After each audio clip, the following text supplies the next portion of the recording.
मित्रों, क्या आपने कभी सोचा है कि जिस नवरात्रि को हम हर साल मनाते हैं, उसके पीछे क्या कोई गहरा रहस्य छिपा है?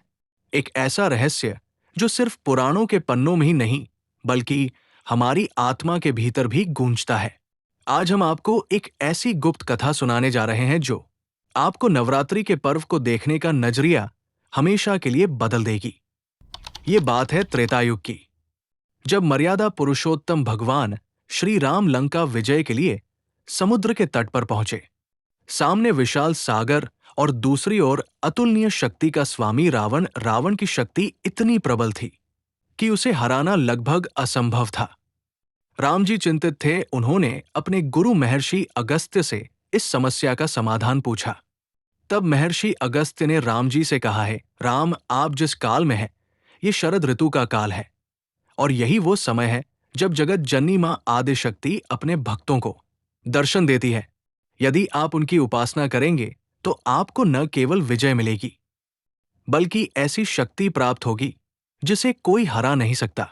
महर्षि अगस्त्य के वचन सुनकर राम जी ने समुद्र के किनारे 9 दिनों तक कठोर तपस्या शुरू की। ये कोई साधारण तपस्या नहीं थी। कहते हैं कि उन्होंने हर दिन अपनी तपस्या की तीव्रता को बढ़ाया और शरद पूर्णिमा की रात तक वे माता का आह्वान करते रहे। उनकी भक्ति और तपस्या इतनी गहरी थी कि स्वयं देवी दुर्गा उन पर प्रसन्न होकर प्रकट हुई। देवी ने राम जी से कहा, राम, तुम्हारी भक्ति से मैं प्रसन्न हूं।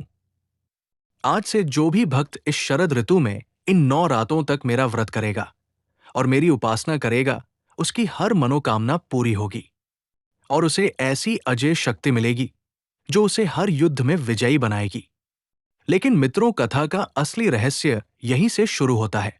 जब माता प्रकट हुई तब उन्होंने राम जी से कहा कि ये उपासना केवल बाहरी विजय के लिए नहीं है, बल्कि आत्मशुद्धि और ब्रह्म ज्ञान के लिए भी है। उन्होंने बताया कि इन 9 रातों में साधक के भीतर छिपे 9 प्रकार के विकारों का नाश होता है। पहले दिन अहंकार, दूसरे दिन क्रोध, तीसरे दिन लोभ, चौथे दिन मोह, 5वें दिन आलस्य, छठे दिन ईर्ष्या, 7वें दिन असत्य, 8वें दिन असुरभाव और अंत में 9वें दिन भय। माता ने कहा, इन विकारों के नष्ट होने पर साधक के भीतर दिव्य शक्ति का संचार होता है। यह रहस्य इतना गहरा था कि इसे केवल सिद्ध योगियों और महान संतों को ही बताया जाता था। कहते हैं कि जो भी इन 9 रातों में सच्चे मन से ध्यान साधना या भक्ति करता है, उसके भीतर देवी का एक अंश जागृत हो जाता है। यही कारण है कि नवरात्रि को शक्ति जागरण का पर्व और कुंजिका पाठ कहा जाता है, क्योंकि ये हमारी आत्मा के रहस्यमयी द्वार खोलता है। जब राम जी ने नवरात्रि की ये साधना पूरी की तभी उन्हें लंका विजय का मार्ग मिला और वे रावण का अंत कर पाए। ये थी शरद नवरात्रि की रहस्यमयी कथा, जो हमें सिखाती है कि सच्ची विजय केवल युद्ध के मैदान में नहीं, बल्कि हमारे भीतर छिपे शत्रुओं पर भी होती है। तो मित्रों, इस नवरात्रि सच्चे मन से मां की आराधना करें, ताकि आपके जीवन से हर अंधकार दूर हो और दिव्यता का प्रकाश फैल जाए।